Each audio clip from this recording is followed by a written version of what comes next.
जय राधा माधव कुंज बिहारी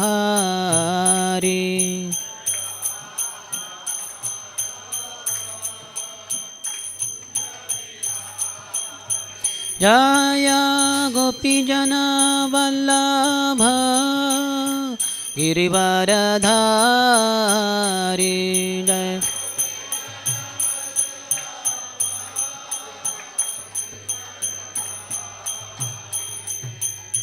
गोपीजन वल्लभ गिरिवरधारी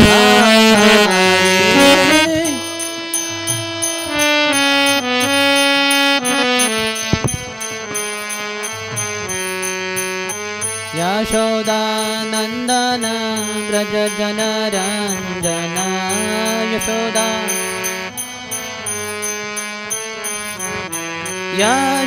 यशोदानंदन ब्रज जनरंजन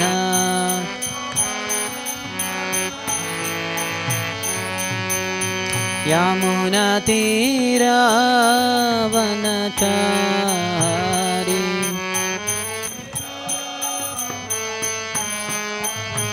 यमुना तीरावनचारी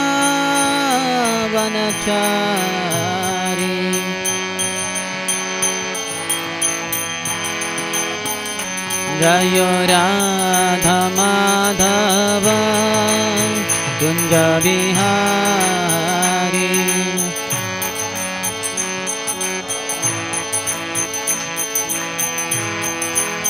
जय राधा माधव कुंज बिहारी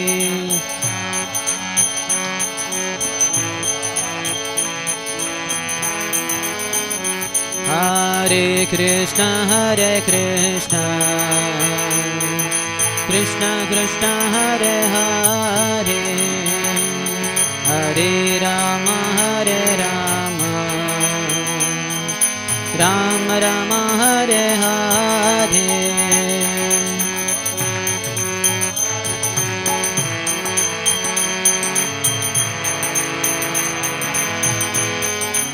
जोर से गाइए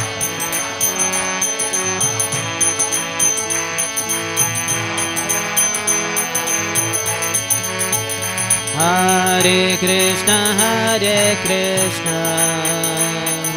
कृष्ण कृष्ण हरे हरे हरे राम राम राम हरे हरे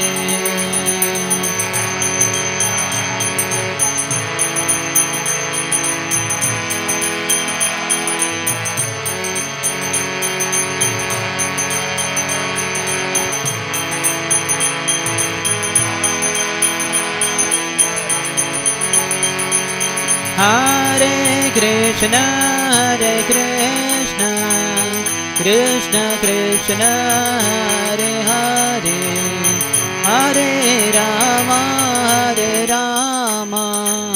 राम राम हरे हरे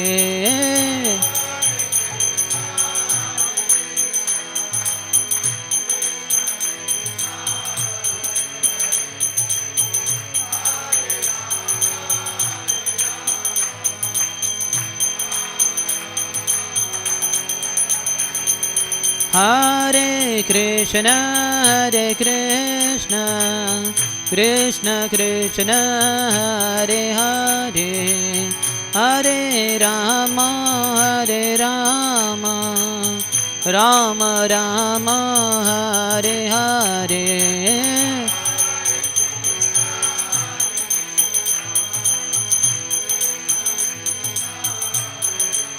जोर से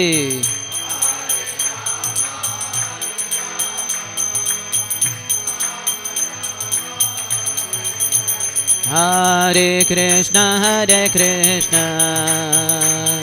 कृष्ण कृष्ण हरे हरे हरे राम राम राम हरे हरे और जोर से कृष्ण कृष्ण प्रेम से हरे राम राम राम हरे हरे कृष्ण कृष्ण कृष्ण हरे हरे हरे राम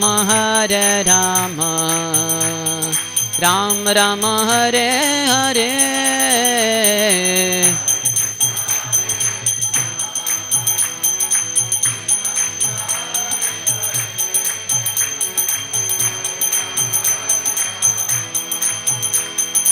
राम राम हरे हरे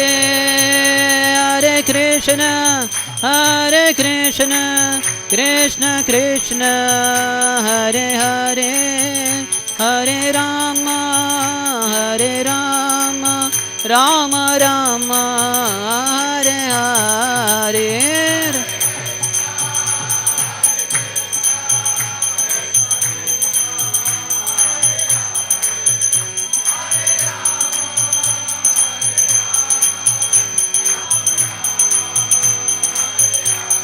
जय गौरानिताय गौरानिताय गौरानिताय जय गौरानिताय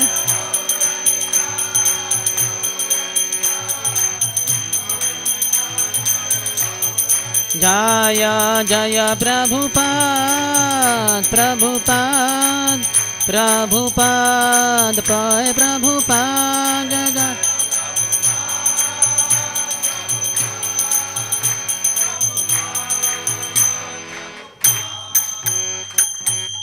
जय ओम Vishnupad Paramhans Parivrajakacharya Ashtottara Shata Shri Srimad divine grace Abhay Charanaravinda Bhaktivedanta Swami Srila Prabhupada की ISKCON founder acharya BBT founder acharya saviour of the whole world Srila Prabhupada की जय ओम विष्णुपाद परमहंस परिव्रजकाचार्य अष्टोत्तर शत श्री श्रीमद भक्ति सिद्धांत सरस्वती गोस्वामी ठाकुर शिल प्रभुपाद की अनंत कोटि वैष्णव वृंद की नमाचार्य शिल हरिदास ठाकुर की प्रेम से कहो श्री कृष्ण चैतन्य प्रभु नित्यानंद श्री अद्वैत गदाधर श्रीवासादि गौर भक्त वृंद की श्री श्री राधा कृष्ण गोप गोपिका श्याम कुंड राधा कुंड गिरिराज गोवर्धन की ब्रजभूमि श्री वृंदावन धाम की मथुरापुरी धाम की पुरुषोत्तम क्षेत्र श्री जगन्नाथपुरी धाम की श्री नवद्वीप मायापुर धाम की गंगा मैया की यमुना मैया की भक्ति देवी की श्रीमती तुलसी महारानी की समवेत गौर भक्त वृंद की श्री श्री गौर निताय की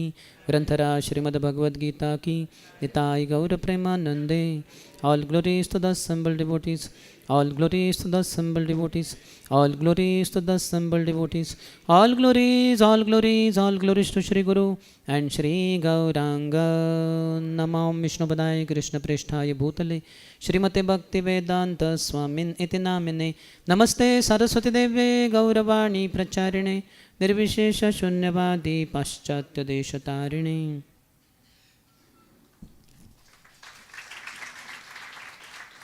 हरे कृष्णा। तालियां बजाने की ज़रूरत नहीं है क्योंकि हम राजनेता नहीं है कोई राजनीति करने वाले। तो ये माला दी जाती हैं क्योंकि जो प्रवचनकार है वो अपने आप को काफ़ी अशक्त मानते हैं कि मैं ये परंपरा में नहीं बोल पाऊँगा या मुझ में ये शक्ति नहीं है।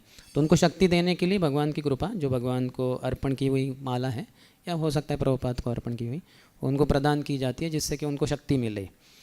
तो बाहर की दुनिया में बजाते हैं तालियाँ, तो यहाँ ऐसा रिवाज नहीं है। ठीक है, तो हम चर्चा करने जा रहे हैं श्रीमद् भगवद गीता यथारूप के पहले अध्याय के, जिसका शीर्षक है कुरुक्षेत्र के युद्ध स्थल में सैन्य निरीक्षण। पहला ही श्लोक है, कृपया दोहराइए। धृतराष्ट्र उवाच धर्मक्षेत्रे कुरुक्षेत्रे समवेतायुजुत्सवः मामकः पांडवश्चैव किम अकुर्वत संजय। इसका शब्दशात अनुवाद और तात्पर्य एसी भक्ति वेदांत स्वामी शिल प्रभुपाद के द्वारा। धृतराष्ट्र उवाच, राजा धृतराष्ट्र ने कहा, धर्मक्षेत्रे धर्मभूमि तीर्थस्थल में, कुरुक्षेत्रे कुरुक्षेत्र नामक स्थान में समवेताः एकत्र युयुत्सवः युद्ध करने की इच्छा से मामकः मेरे पक्ष पुत्रों पांडवः पांडु के पुत्रों ने च तथा एव निश्चय ही किम क्या अकुर्वत किया संजय हे संजय। अनुवाद। धृतराष्ट्र ने कहा, हे संजय, धर्मभूमि कुरुक्षेत्र में युद्ध की इच्छा से एकत्र हुए मेरे तथा पांडु के पुत्रों ने क्या किया। तात्पर्य। भगवद गीता एक बहुपठित आस्तिक विज्ञान है जो गीता महात्म्य में सार रूप में दिया हुआ है। इसमें यह उल्लेख है कि मनुष्य को चाहिए कि वह श्री कृष्ण के भक्त की सहायता से संवीक्षण करते हुए भगवद गीता का अध्ययन करे और स्वार्थ प्रेरित व्याख्याओं के बिना उसे समझने का प्रयास करे। अर्जुन ने जिस प्रकार से साक्षात भगवान कृष्ण से गीता सुनी और उसका उपदेश ग्रहण किया, इस प्रकार की स्पष्ट अनुभूति का उदाहरण भगवद्गीता में ही है। यदि उसी गुरु परंपरा से निजी स्वार्थ से प्रेरित हुए बिना किसी को भगवद्गीता समझने का सौभाग्य प्राप्त हो तो वह समस्त वैदिक ज्ञान तथा विश्व के समस्त शास्त्रों के अध्ययन को पीछे छोड़ देता है। पाठक को भगवद्गीता में न केवल अन्य शास्त्रों की सारी बातें मिलेंगी अपितु ऐसी बातें भी मिलेंगी जो अन्यत्र कहीं उपलब्ध नहीं है। यही गीता का विशिष्ट मानदंड है। स्वयं भगवान श्री कृष्ण द्वारा साक्षात उच्चरित होने के कारण यह पूर्ण आस्तिक विज्ञान है। महाभारत में वर्णित धृतराष्ट्र तथा संजय की वार्ताएं इस महान दर्शन के मूल सिद्धांत का कार्य करती हैं। माना जाता है कि इस दर्शन की प्रस्तुति कुरुक्षेत्र के युद्धस्थल में हुई, जो वैदिक युग से पवित्र तीर्थस्थल रहा है। इसका प्रवचन भगवान द्वारा मानव जाति के पथ प्रदर्शन हेतु तब किया गया जब वे इस लोक में स्वयं उपस्थित थे। धर्मक्षेत्र शब्द सार्थक है क्योंकि कुरुक्षेत्र के युद्धस्थल में अर्जुन के पक्ष में श्री भगवान स्वयं उपस्थित थे। कौरवों का पिता धृतराष्ट्र अपने पुत्रों की विजय की संभावना के विषय में अत्यधिक संदिग्ध था। अतः इसी संदेह के कारण उसने अपने सचिव से पूछा, उन्होंने क्या किया। वह आश्वस्त था कि उसके पुत्र तथा उसके छोटे भाई पांडु के पुत्र कुरुक्षेत्र की युद्धभूमि में निर्णयात्मक संग्राम के लिए एकत्र हुए हैं। फिर भी उसकी जिज्ञासा सार्थक है। वह नहीं चाहता था कि भाइयों में कोई समझौता हो, अतः वह युद्धभूमि में अपने पुत्रों की नियति, भाग्य, भावी के विषय में आश्वस्त होना चाह रहा था।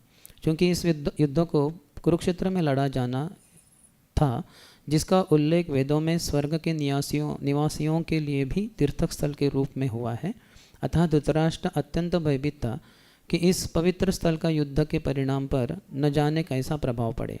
उसे भली भांति ज्ञात था कि उसका प्रभाव अर्जुन तथा पांडु के अन्य पुत्रों पर अत्यंत अनुकूल पड़ेगा, क्योंकि स्वभाव से वे सभी पुण्यात्मा थे। संजय श्री व्यास का शिष्य था, अतः उनकी कृपा से संजय धृतराष्ट्र के कक्ष में बैठे बैठे कुरुक्षेत्र के युद्धस्थल का दर्शन कर सकता था। इसीलिए धृतराष्ट्र ने उससे युद्धस्थल की स्थिति के विषय में पूछा। पांडु तथा धृतराष्ट्र के पुत्र दोनों ही एक वंश से संबंधित हैं, किंतु यहाँ पर धृतराष्ट्र के वाक्य से उसके मनोभाव प्रकट होते हैं। उसने जानबूझकर अपने पुत्रों को कुरु कहा और पांडु के पुत्रों को वंश के उत्तराधिकार से विलग कर दिया। इस तरह पांडु के पुत्रों अर्थात अपने भतीजों के साथ धृतराष्ट्र की विशिष्ट मनस्थिति समझी जा सकती है। जिस प्रकार धान के खेत से अवांछित पौधों को उखाड़ दिया जाता है, उसी प्रकार इस कथा के आरंभ से ही ऐसी आशा की जाती है कि जहाँ धर्म के पिता श्री कृष्ण उपस्थित हो, वहाँ कुरुक्षेत्र रूपी खेत में दुर्योधन आदि धृतराष्ट्र के पुत्र रूपी अवांछित पौधों को समूल नष्ट करके युधिष्ठिर आदि नितांत धार्मिक पुरुषों की स्थापना की जाएगी।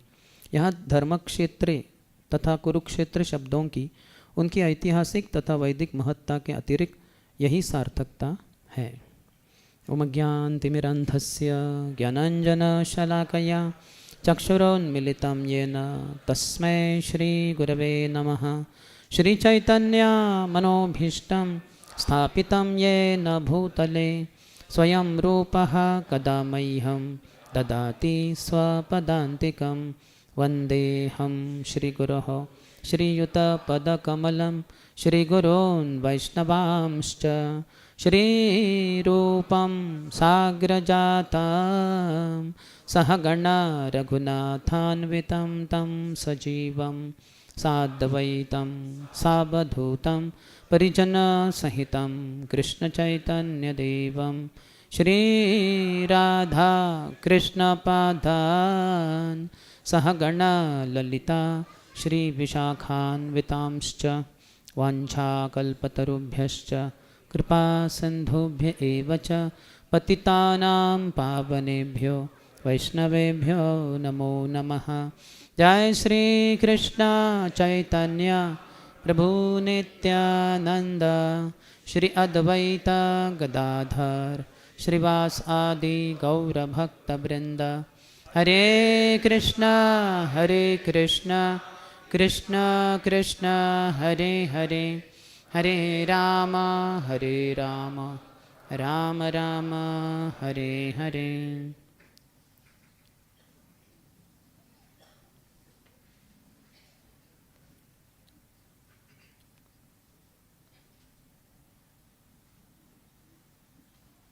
हरे कृष्णा।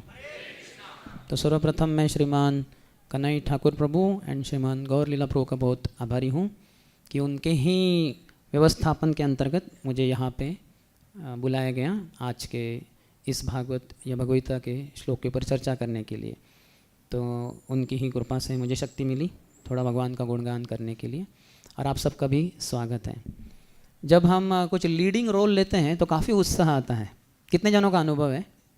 जैसा कि मुझे मंगल आरती लीड करने को कहा तो एकदम उत्साह से गाया हमने, लेकिन बाद में गुरु पूजा में थोड़ा डाउन हो गए क्योंकि कल रात को 5 ही घंटा सोए हैं, तो थोड़ा सा एग्जर्शन ज़्यादा हुआ है कुछ दिनों के लिए।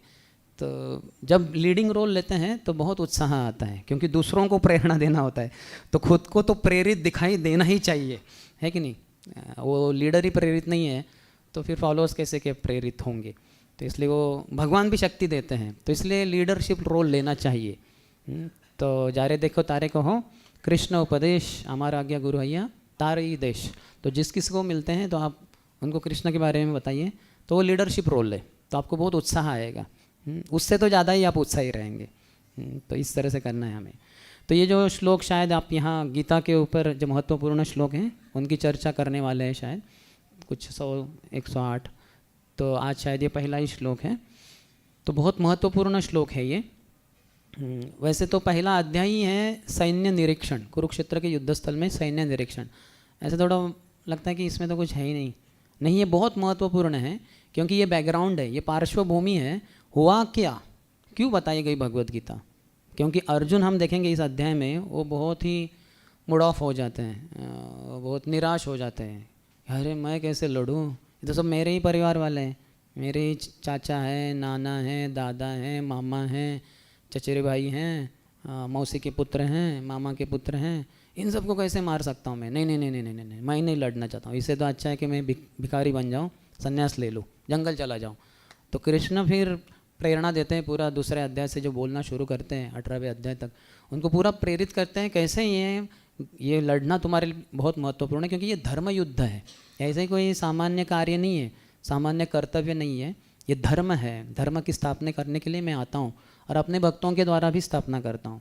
तो तुम्हें मुझे इसमें मदद करनी होगी। निमित्त मात्र भव सव्यसाची। मैं तो वैसे सबको मारने ही वाला हूँ, ये सब अपने मर्जी से यहाँ तो आए हैं, कोई भी अपने मर्जी से वापस जाने वाला है ही नहीं वो संभव नहीं है ना, सब मरने वाले हैं। 64 करोड़ लोग मरने वाले। तो तुम मारोगे तो तुम्हें श्रेय दूंगा, निमित्त बनोगे, नहीं तो मैं तो मार ही डालूंगा उनको। यहाँ से कोई वापस जाने वाला है नहीं। मैं चाहता हूँ तुम्हें श्रेय प्रदान करे। तो पूरी भगवद गीता है ये तो हमारे लिए जीवन कैसे जीना है उसकी प्रेरणा है। अगर मृत्यु पास में है तो भागवतम पढ़ना चाहिए, कैसे मरना होता है। क्योंकि परीक्षित महाराज को 7 ही दिन के लिए समय था, 7 दिन का ही समय था, तो 7 दिन के बाद तो मरना ही है उनको। तो वैसे हमारे लिए भी 7 दिन में ही मरना है। एक तो हम सोमवार को मरेंगे, नहीं तो मंगलवार को, नहीं तो बुधवार को, नहीं तो गुरुवार को, नहीं तो शुक्रवार को, नहीं तो शनिवार को। अगर ले दे के बच गए आप तो रविवार को तो आपको मरना ही है तो 7 दिन में ही हमें भी मरना है। लेकिन हम सोचते हैं कि ये 7 दिनों में तो नहीं, 4 मई से जो भी होता है 10 मई या जो भी, उसमें तो नहीं मरेंगे हम। तो ये हमारी भ्रांत धारणा है। परीक्षित को तो पूरा ये यकीन था, पूरा निश्चित था कि 7 ही दिन है। हम सोचते हैं कि हमारे लिए बहुत समय है। तो ये बहुत महत्वपूर्ण है पहला अध्याय, क्योंकि इसके द्वारा हम समझते कि ये सब हम इस स्थिति में हैं।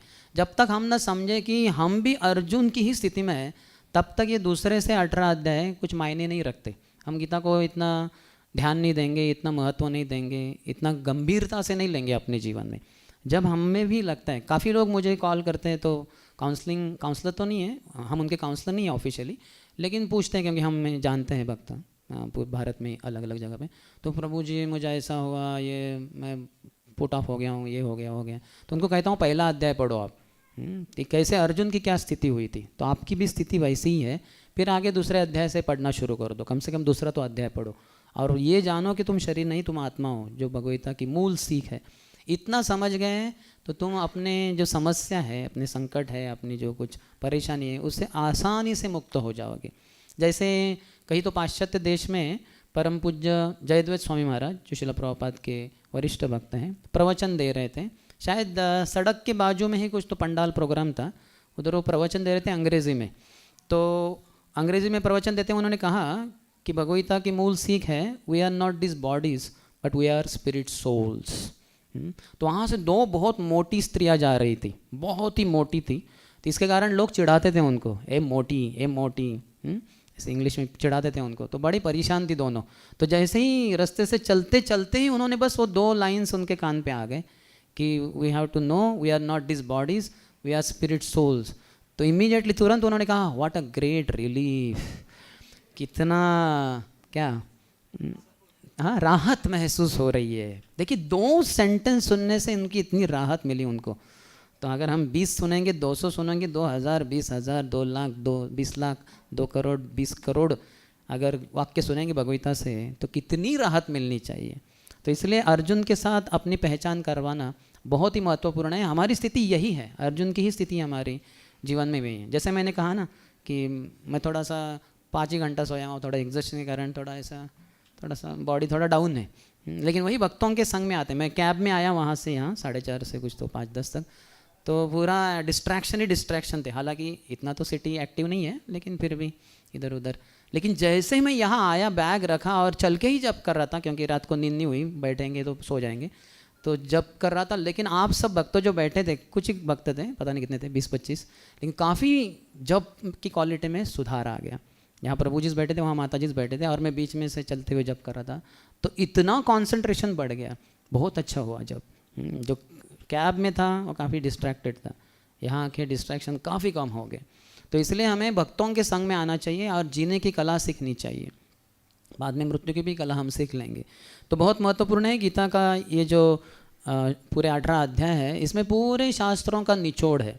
अन्य शास्त्रों में जो भी है वो सब भगवद्गीता में है ही है, साथ ही साथ वो भी चीज़ है कुछ भगवद्गीता में जो अन्य शास्त्रों में भी नहीं है। प्रभुपाद कहते हैं कि यही गीता का क्या है हिंदी में शब्द, विशिष्ट मानदंड है शायद, स्पेसिफिक हाँ स्टैंडर्ड ऑफ भगवद गीता, मापदंड शब्द है शायद। हाँ, तो ये बहुत महत्वपूर्ण है गीता। तो गीता अगर हम ध्यान से पढ़े, बारंबार पढ़े, तो बहुत लाभ होगा। आप में से कितने जनों ने गीता 1 बार पढ़ी है यथारूप शिल प्रभुपाद की? कितने जनों ने 2 बार पढ़ी है? कितने जनों ने 3 बार पढ़ी है? कितने जनों ने 4 बार पढ़ी है? 5 बार? 6 बार? 6 बार में मेरा हाथ आएगा, 6 बार हुआ है, 7 बार नहीं हुआ है। तो प्रभुपाद के शिष्य हैं कुछ जिन्होंने 120-160 बार भी पढ़ा है। वो क्या करते हैं, 3 महीने में पूरा भगवद्गीता पढ़ लेते हैं या 4 महीने में पढ़ते हैं, और फिर साल में उनके 3 या 4 बार हो जाती है गीता। तो ऐसे 40-50 श्लोक नहीं पढ़ते, हाँ परपोट पढ़ते हैं। हाँ ये बहुत महत्वपूर्ण पॉइंट है, तात्पर्य पढ़ते हैं। काफ़ी लोग हैं कि गीता के बस श्लोक ही पढ़ते हैं, 700 श्लोक तो हो गया है, नहीं वैसे नहीं, वो श्लोक पढ़ते हैं और अनुवाद पढ़ते हैं और तात्पर्य पढ़ते हैं, क्योंकि भक्ति वेदांत परपोर्ट्स ये सबसे बड़ा खजाना है संसार में।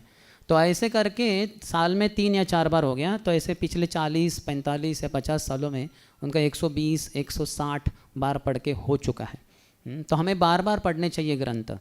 परम पूज्य स्वयं भगवान केशव महाराज कहते हैं कि book is not red unless it is red thrice. एक किताब आपने पढ़ी नहीं है जब तक आपने उसको 3 बार पढ़ा नहीं है। तो कोई भी किताब पढ़ना है, विशेषतः आध्यात्मिक प्रभुपाद के ग्रंथ, तो 3 बार कम से कम पढ़ना चाहिए, तो फिर माना जाएगा कि आप पढ़े भाई। नहीं तो नहीं, एक तरीके से। और ये भी कहते हैं कि जब 10 बार गीता पढ़ लिया और 11वीं बार जब पढ़ना शुरू करते हैं, तब हमें समझ में आता है कि अभी मुझे कुछ समझ रहा है, अभी तक कुछ समझा नहीं था शायद, तो 10 बार किया क्या मैंने पढ़ाई में। तो बहुत गहराई में है गीता का ज्ञान, इसके बहुत गहराई में जा सकते हैं। इससे आपको इतने साक्षात्कार प्राप्त होंगे कि उससे आप ही बहुत प्रेरित हो जाएंगे। एक श्लोक का एक लाइन, 4 लाइन में से एक शब्द भी काफ़ी है जो आपको बहुत प्रेरणा देगा। बहुत पावरफुल है गीता, बहुत ही पावरफुल है, और समझना इतना आसान नहीं है एक तरीके से। इसलिए प्रभुपाद कहते भी हैं कि एक भक्त के अनुगत रहकर पढ़ना चाहिए गीता को, या सीखना चाहिए, समझना चाहिए। तो यहाँ अच्छा है, यहाँ क्लासेस होंगे, तो आइए ज़रूर आप, जब भी होंगे, शायद संडे को होंगे, तो और अच्छे से नोट्स बनाइए, बाद में पढ़िए। शायद एक श्लोक के बाद दूसरा श्लोक तुरंत नहीं होगा, क्योंकि 108 श्लोक होंगे, तो उनको पूछ लीजिए एडवांस में, कन्हैया ठाकुर भैया जो भी भक्त है, कि अगली बार कौन सा है। तो जो भी है, समझिए अभी अगली बार 2.2 है, तो 1.1 से 2.2 के बीच में जो भी श्लोक आते हैं वो सब आप पढ़ डालिए प्रभुपाद के यथारूप गीता से। यानी आपको बैकग्राउंड भी पता है और थोड़ा आगे तक भी आप पढ़ेंगे। अगली बार आएंगे तो बड़े उत्साह से आएंगे कि मैंने पढ़ा है इसका अनुवाद तात्पर्य। तो अभी थोड़ा देखते हैं ये प्रवचनकार कैसे इसके ऊपर और अच्छे से गहराई में बताते हैं हमें, तो और अच्छे से, जैसे हम स्कूल में बहुत ही सिंसियरली पढ़ते थे, आशा है सब ने पढ़ा है स्कूल में, कॉलेज में, तो वैसे ही यहाँ भी ये स्कूल कॉलेज ही है। इस्कॉन एक बहुत बड़ा विश्वविद्यालय है, प्रभुपाद उसके फाउंडर आचार्य है इस विश्वविद्यालय के, और हम सब टीचर्स हैं और साथ में विद्यार्थी भी है। तो मैं भी विद्यार्थी होता हूँ, तो कभी मुझे विद्यार्थी बनना था उधर, परम पूज्य भक्ति वेदांत रुक्मिणी कृष्ण महाराज प्रवचन देंगे, लेकिन क्योंकि इधर बताया यहाँ आइए, तो मैंने सोचा ठीक है चलो, बलिदान तो करना ही है वैसे जीवन में, तो वो त्याग कर इधर आ गए हम। तो नहीं तो वहाँ बैठते तो विद्यार्थी बन जाते हैं, तो ठीक है यहाँ भी शिक्षक बन गए। तो इस तरह से अगर बहुत गहराई में जाएंगे तो बहुत लाभ होगा गीता के द्वारा। गीता का जो सारांश एक तरीके से गीता महात्म्य में बताया है श्रीपाद शंकराचार्य ने, तो बहुत अच्छे श्लोक है। एक श्लोक देख सकते हैं हम, सर्वोपनिषदो गावो दोग्धा गोपालनंदनः पार्थवत्सः सुधीर्भोक्ता दुग्धम गीतामृतम महत्। तो पूरे गीता की तुलना की है सर्व उपनिषदो गावो, सभी जो उपनिषद है गाय के समान है। उसमें जो दूध है ये गीता का अमृत है। गाय का एक तरीके से सार देखा जाए तो दूध है, दूध के द्वारा कितनी शक्ति प्राप्त होती है, कितने पदार्थ बनते हैं। बहुत सारे बंगाली स्वीट्स दूध के द्वारा ही बनते हैं, रबड़ी हो, रसमलाई हो, रसगुल्ला हो, बहुत सारे बनते हैं। तो वो सार है। तो दोग्धा, उसको दोहन करने के लिए एक ग्वाला चाहिए, तो वो ग्वाला कौन है? कृष्ण भगवान। उन्होंने गीतों, सभी उपनिषदों का सार है जो गाय के जैसे रूप में है। तो गाय के देख के हाथ लगा कि कुछ तो ज़रूर लाभ होगा, लेकिन जब तक दूध न प्राप्त करे, उसको न पिए, तो आपकी शक्ति नहीं बढ़ेगी। तो इसलिए वो दूध निकाल कर देने वाला कोई तो चाहिए। वो भगवान कृष्ण खुद ही ग्वाले बन गए। और पार्थ वत्सः, गाय दूध नहीं देती जब तक बछड़ा पहले उसको न पिलाया जाए। आपने देखा होगा गाय में, गाँव में वगैरह, तो बछड़े को छोड़ते हैं तो गाय के पास जाता है दौड़ के एकदम, और दूध पीना शुरू करता है। तो उसके कारण गाय के शरीर में जो दूध है वो उसके थन में आ जाता है। तब तक वो एक तरीके से थन में नहीं होता, जाके ऐसे करेंगे तो कुछ नहीं निकलेगा। थन में तभी आता है जब वो बछड़े को देखकर स्नेहवश उसको पिलाने के लिए थन में लाती है पूरे दूध को। और जब वो पी रहा है तो थोड़ी देर में उसको निकाल देते हैं, फिर वो ग्वाला ले सकता है दूध को। और गाय को जितना दूध होता है वो सब बछड़े के लिए ज़रूरत नहीं होता, तो पूरे मानव समाज के लिए है। तो अर्जुन को बनाया बछड़ा और भगवान खुद बन गए ग्वाले। पार्थ वत्सः सुधीर भोक्ता, जैसे हमने कहा वो गाय का दूध है, वो सभी के लिए है, मानव जाति के लिए। तो हम भी भोक्ता बन सकते हैं वो गीतामृतम के। सुधीर, बहुत ही बुद्धिमान, बहुत ही धीर बन जाएंगे हम गीता के ज्ञान के द्वारा। दुग्धम गीतामृतम महत्, ये बहुत बढ़िया ऐसा अमृत है गीता के रूप में, जो आप यहाँ पढ़ाई करेंगे, सुनेंगे इत्यादि। यहाँ श्लोक में प्रश्न पूछा जा रहा है, किम अकुर्वत संजय, हे संजय क्या किया उन्होंने, जो मेरे पुत्र और पांडु के पुत्र एकत्रित तो हुए हैं लड़ने के लिए, तो किया क्या इन्होंने। तो ये पहले ही श्लोक में प्रश्न है, इसका उत्तर अंतिम श्लोक में है 1878 18.78। यत्र योगेश्वरो कृष्ण यत्र पार्थो धनुर्धर तत्र श्री विजय भूतिर ध्रुवा नीतिर्मतिर्मम। क्योंकि प्रश्न और उत्तर का थोड़ा सामंजस्य नहीं लग रहा है, ऐसे कैसे हैं? क्या किया? तो उधर तो कुछ लड़ाई का वर्णन नहीं है, लेकिन इनके भाव को संजय ने पकड़ा है। इनका भाव क्या है जो अभी हम चर्चा करने ही वाले हैं कि कहीं युद्ध के कुछ अलग न परिणाम हो जाए। इन्होंने सामंजस्य करके युद्ध ही ना बंद कर दे कि चलो आधा राज्य दे देंगे वगैरह वगैरह, तो ऐसा ना हो जाए।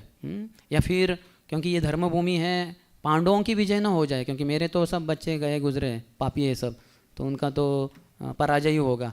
तो ये सब जो भाव है उनका, उसको पकड़ के संजय ने उसका उत्तर अंत में दिया है। यत्र योगेश्वर कृष्ण, जहाँ योग शक्ति के जो स्वामी हैं कृष्ण वो है। फिर यत्र पार्थ धनुर्धर, जहाँ धनुर्धर जो धनुष चलाने में बहुत निपुण थे वो पार्थ, पृथा के पुत्र, कुंती के पुत्र। यहाँ दो है, कृष्ण है, भगवान है और भक्त हैं। तो जहाँ भगवान है जहाँ भक्त हैं, स्पेसिफिकली वो बता रहे हैं क्योंकि वहाँ कृष्ण भी हैं सारथी के रूप में और रथी के रूप में अर्जुन है। अर्जुन है रथी तो कृष्ण है सारथी, रथी को साथ देने वाला सारथी होता है। तो कृष्ण नीचे का पद लिए हैं, स्थिति लिए हैं, जिससे कि अर्जुन को मदद कर सकते। भक्तों से नीचे का पद लेते हैं भगवान कृष्ण, क्योंकि बड़े ही नम्र हैं। तो भगवान कृष्ण की जो भक्ति करेगा बहुत नम्र बनेगा, क्योंकि संसार में कृष्ण से बढ़कर और कोई भी नम्र नहीं है, सबसे अधिक नम्र है वो। यहाँ हम उसका प्रत्यक्षिक रूप से देख सकते हैं। यही साउथ इंडियन ब्राह्मण जो चैतन्य महाप्रभु गए थे दक्षिण भारत में, और वो जो ब्राह्मण था उसको ठीक से पढ़ने को नहीं आता था, इस कारण बाकी सब विद्वान ब्राह्मण उसकी ऐसे मजाक उड़ाते थे, क्या है पढ़ने को भी नहीं आता, कैसे पकड़ रहा है गीता को, क्या इतना भी नहीं आता। तो लेकिन वो तो पढ़ता ही जा रहा था और उसके आंखों से आंसू भी आ रहे थे। चैतन्य महाप्रभु ने बाकी सब ब्राह्मणों को दुर्लक्षित करते हुए इनके पास आए, बोले आप क्यों पढ़ रहे हैं ऐसे और क्यों रो रहे हैं? बोले मुझे हमारे गुरु ने आदेश दिया है कि रोज़ पढ़ो तुम गीता, तो मैं दोपहर में बैठ के इधर पढ़ता हूँ। तो देखिए कितना आदेश को गंभीरता से लिया। तो इसी कारण अभी वो भगवान ने पूछा फिर आप रो क्यों रहे हैं? क्योंकि ये लोग आपका मजाक उड़ा रहे इसलिए? बोले नहीं नहीं नहीं, वो कारण से नहीं, फिर क्यों रो रहे हैं? मैं ये सोच रहा हूँ कि कृष्ण जो पूरे सृष्टि के स्वामी है, भौतिक और आध्यात्मिक सृष्टि के स्वामी, वो कैसे अपने एक भक्त के लिए बहुत ही नीचे का स्थिति लिए हुए है, सारथी बने हुए हैं। आज की तारीख में वो कैब ड्राइवर या कार ड्राइवर, उसको कौन महत्व देता है? जो मालिक बैठता है, हाँ चलो ऑफिस, काफ़ी बार तो ये पता भी होना चाहिए ड्राइवर को कि साहब आ गए, ऑफिस ही जाना है। कुछ अन्य ऑर्डर है, बोला नहीं ऑफिस को जाने के पहले वो मॉल में लेके चलो, मुझे कुछ खरीदना है, बस वो ज़्यादा बोले। और फिर बाद में वो शांत रहेगा, वो स्वामी, वो कुछ तो पेपर पढ़ेगा या कुछ तो करेगा वो, और उसको बस चलाते रहना है। बहुत ही नीचे की स्थिति है, कृष्ण ने ये स्थिति ली है।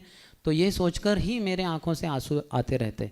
तो चैतन्य महाप्रभु ने तुरंत उसको आलिंगन किया, बोले तुम्हें कृष्ण पूरे समझ गए, गीता समझ में आ गई है, और उसको कृष्ण प्रेम भी प्राप्त हो गया। वो भी समझ गया उसी कारण से कि आप कोई सामान्य व्यक्ति नहीं हैं, आप हो ना हो साक्षात भगवान कृष्ण ही हो।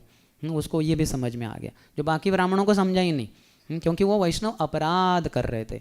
जो वैष्णव अपराध करेगा उसको गीता भागवत कुछ भी समझ में नहीं आएगा, उसका अल्फ़ाबेट्स कुछ भी नहीं, ABCD कुछ भी समझ में नहीं आएगा उसको। जो समझा था वो भी भूल जाएगा, वो सब नष्ट हो जाएगा, वो भक्ति से च्युत हो जाएगा, भक्ति के पद से गिर जाएगा नीचे। तो इसलिए वैष्णव अपराध नहीं करना चाहिए, वैष्णवों को आदर देना चाहिए और वैष्णव की सेवा करनी चाहिए। अंदर से आदर, बाहर से सेवा, अर्थात बाहर से भी हम आदर देते हैं झुक कर, पंचांग प्रणाम कर कर, लेकिन अंदर बहुत गहराई में ग्रैटिट्यूड, हमें ये क्या कहते हैं, कृतज्ञता होनी चाहिए, आदर होना चाहिए वैष्णव के प्रति, कि इनके कारण, जैसे हमने कहा जब हम कैब में आ रहे थे काफ़ी डिस्ट्रैक्शन हो रहा था, यहाँ आते ही बस गिने चुने भक्त थे, लेकिन कंसंट्रेशन काफ़ी बढ़ गया। जब करने में ध्यानपूर्वक हम सुन पा रहे थे, जो नहीं सुन पा रहे थे कैब में। तो कृतज्ञता होनी चाहिए, आदर होना चाहिए और उनकी सेवा करनी चाहिए। ये करेंगे तो भक्ति के सभी जो निचोड़ है सब समझ में आएगा, सभी शास्त्र समझ में आएंगे। शास्त्र पढ़ने की ज़रूरत नहीं, एक तरीके से दिव्य ज्ञान हृदय प्रकाशित, नॉट मस्तिष्क में नहीं प्रकाशित होता वो, कभी नहीं। वो आपका डॉक्टर, इंजीनियरिंग, लॉ का होगा वो ज्ञान, अज्ञान वो मस्तिष्क में होता है, लेकिन सही ज्ञान जो है वो हृदय में प्रकाशित होता है भगवान की कृपा से। यहाँ का तो उत्तर बता रहे हैं वो, तत्र श्री, जहाँ भगवान है, जहाँ भक्त हैं, स्पेसिफिकली यहाँ जहाँ कृष्ण है, जहाँ अर्जुन है, वहाँ श्री, वहाँ सभी प्रकार का वैभव रहेगा, यानी जीत इनकी ही होगी। अतः जीत तो अगला शब्द भी है, विक्ट्री। ऑपुलेंसेस यानी बहुत सारा धन संपत्ति होगा, और जो भी कुछ ट्रांजैक्शंस होंगे, जो भी कुछ युद्ध वगैरह होंगे, तो उनकी विक्ट्री हमेशा रहेगी। कुछ कंपटीशन, प्रतियोगिताएं रहेंगी, तो ये विजयी रहेंगे। जिनके जीवन में भगवान है और भक्त हैं वो हमेशा विजयी रहेंगे। तत्र भूति, भूति यानी असामान्य शक्ति, एक्स्ट्राऑर्डिनरी पावर। सामान्य पावर नहीं, सामान्य व्यक्ति की भी पावर, जैसे हम इसको उठा नहीं पा रहे, और किसी और ने आके उठा दिया, हम बोलेंगे क्या शक्तिशाली है, क्या शक्ति है इसकी। हाँ, लेकिन ये उठाना कुछ इतनी बड़ी बात नहीं है। समझिए पूरे बिल्डिंग को किसी ने उठा दिया, हाँ, पूरे बिल्डिंग को उखाड़ के, अर्थात हमें लॉस हो जाएगा लेकिन फिर भी हम बोलेंगे ये तो असामान्य शक्ति है, पूरे बिल्डिंग को उठाना ये तो नामुमकिन जैसा है। तो वैसे असामान्य शक्ति रहेगी, और नीति, नैतिकता रहेगी, मोरालिटी रहेगी वहाँ। तो इसलिए हमारे जीवन में हमें देखना है, हमें भगवान होने चाहिए हरिनाम के रूप में। हरे कृष्ण कृष्ण कृष्ण हरे हरे, हरे राम राम राम हरे हरे। वैसे 3 मैनिफेस्टेशंस हैं, 3 भगवान के प्राकट्य हैं संसार में। एक तो हरिनाम के रूप में, दूसरा है श्रीमद् भागवतम के रूप में। कृष्ण स्वधाम उपगते धर्म ज्ञानादिभि सह कलो नष्ट दृशामेश पुराणार को अधुनोदित। जब कृष्ण चले गए धर्म ज्ञान इत्यादि के साथ, तो कलयुग में जो अंधकार में डूबी जनता थी उनको प्रकाश देने के लिए अति दैदीप्यमान प्रकाशमान सूर्य के रूप में श्रीमद् भागवतम उदित हुआ है, उनको ज्ञान देने के लिए। तो दूसरा है भागवतम होना चाहिए पढ़ने के लिए, और तीसरा है भगवान के अर्च विग्रह, एक कम से कम उनका फ़ोटो हमारे घर में होना चाहिए। जा रहे बाहर तो अपने पर्स में, बैग में, जेब में होना चाहिए, उनको बार बार देख सकते हैं हम। तो इस तरह से भगवान के संपर्क में रहना चाहिए, भगवान होने चाहिए हमारे जीवन में, और भक्त होने चाहिए। तो ये 4 चीज़ें हो ही जाएगी हमारे पास। तो आगे धृतराष्ट्र की शारीरिक चेतना इस श्लोक से प्रतीत होती है, क्योंकि माम कहा पांडवाश्चैव, दोनों कुरुवंशी है। कुरु करके महान राजा हुए, कुरुक्षेत्र, उन्होंने वो भूमि में यज्ञ वगैरह भी किए थे, तो इसलिए इसको कुरुक्षेत्र भी कहते हैं। धर्म क्षेत्र है, धर्म का क्षेत्र भी है। तो कुरु बड़े महान राजा थे, उनके ही वंश में आगे चलकर धृतराष्ट्र, पांडु इत्यादि हुए। धृतराष्ट्र के पुत्र 100 पुत्र दुर्योधन इत्यादि, और पांडु के पुत्र युधिष्ठिर, भीम, अर्जुन, नकुल, सहदेव। तो ये दोनों एक ही वंश से हैं, लेकिन अपनी शारीरिक चेतना, धृतराष्ट्र का एकमात्र उद्देश्य है ये पूरा जो राज्य है मेरे ही बच्चों का होना चाहिए, और पांडव मर जाने चाहिए, या कैसे तो ले दे के उनको जंगल में भेज दो, कहीं तो बाहर भेज दो, इनका यहाँ अस्तित्व नहीं रहना चाहिए, कुछ बाधा न डाले मेरे बच्चों के राज्य में, ऐसी उसकी भावना है। तो इसलिए उसकी शारीरिक चेतना इन दोनों शब्दों से दिखाई देते हैं। माम कहा पांडवाश्चैव, कितना स्वार्थी है, अपने बच्चों को बोल रहा है वो कुरुवंशीय करके, माम कहा, और पांडव, पांडु के पुत्र। हालांकि ये ओरिजिनली पांडु का ही राज्य था। धृतराष्ट्र जन्म से बड़े थे, लेकिन अंधे थे, तो राजा को अपनी प्रजा का दुख देखना होता है आँखों से।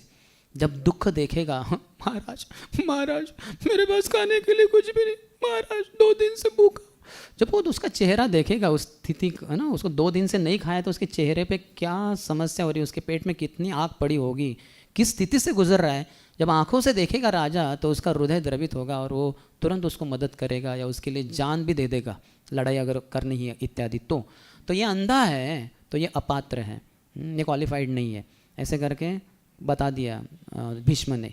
तो फिर अगला जो पुत्र हुए पांडु, उतने स्ट्रांग नहीं थे, जितना धृतराष्ट्र की शारीरिक शक्ति थी उतनी पांडु की नहीं थी, थोड़े अशक्त थे, क्योंकि उनकी जो माँ थी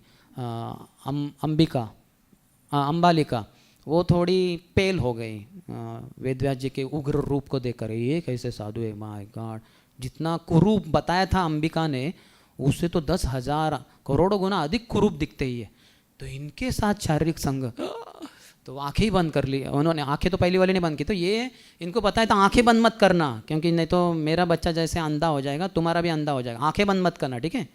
तो अंबालिका आंखें बंद नहीं की, लेकिन आंखें ऐसी इतनी बड़ी हो गई उनकी, और वो पेल हो गई, वो निस्तेज हो गई, थोड़ी शक्तिहीन हो गई। तो उसी कारण बच्चा जन्मा जो पांडु उतना शक्तिशाली नहीं था जितना धृतराष्ट्र था।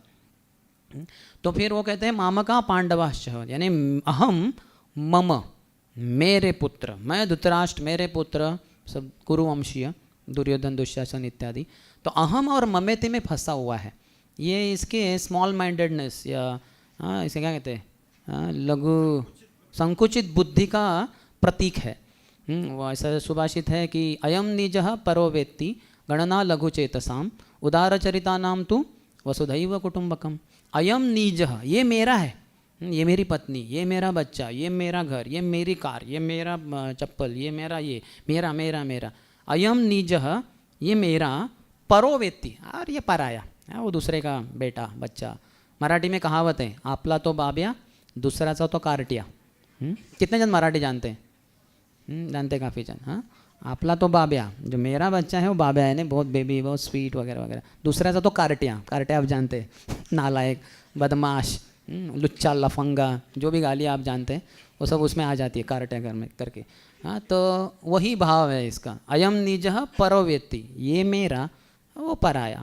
गणना लघु चेतसाम, जिनकी संकुचित बुद्धि है तो उनकी ऐसी चेतना होती है, ऐसी गणना होती है, ऐसा कैलकुलेशन होता है।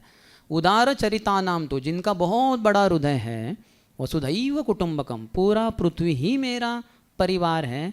यानी पृथ्वी के ऊपर रहने वाले सभी मानव नहीं, सभी जीव, वो पंछी हो, पेड़ हो, खटमल हो, मच्छर हो, जानवर हो, सब मेरे हैं। स्थलचर, भूचर, खेचर, उभयचर, जो भी कैटेगरी के हैं वो सब मेरे परिवार वाले हैं। ये जिनका बहुत बड़ा हृदय है उनकी गणना होती है। जैसे प्रभुपाद के लिए एक फेमस स्टेटमेंट है, he built a house in which the whole world can live peacefully. उन्होंने ऐसा घर बांधा जिसमें पूरे संसार के लोग शांति से जीवन जी सकते। जैसे अभी इतना बड़ा हॉल है ये, हम सब शांति से बैठे हैं, ध्यानपूर्वक सुन रहे हैं भगवान का गुणगान, भक्तों का गुणगान। तो ये कैसे संभव है? तो ये संभव तभी है जब शुद्ध भक्तों का हम संग करते हैं। तो अयम निज परोव्यक्ति के श्लोक में हम देखते हैं कि हम ये धृतराष्ट्र को लागू नहीं होता, बहुत ही संकुचित बुद्धि वाला है। इसके हृदय का फियर, जो भय है, वो भी यहाँ प्रतीत होता है कि भाई क्या किया उन्होंने।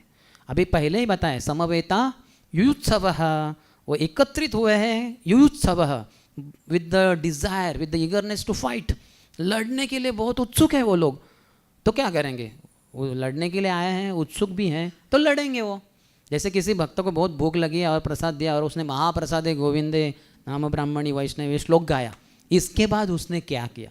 ये तो मूर्खता का प्रश्न है, तो टूट पड़ेगा उसके ऊपर, यानी प्रेम से लेना शुरू करेगा वो। लेकिन उसको भूख लगी है और प्रसाद दिया है उसको, और आज तो फीस्ट है, फिर समझिए, तो फिर तो वो बहुत प्रेम से और आराम से और तेज़ी से भी ले सकता है शायद। तो ऐसे मूर्खतावश क्यों प्रश्न पूछ रहा है ये? क्योंकि इसके हृदय में थोड़ा भय है। तो क्या किया? What did they do? क्या किया उन्होंने?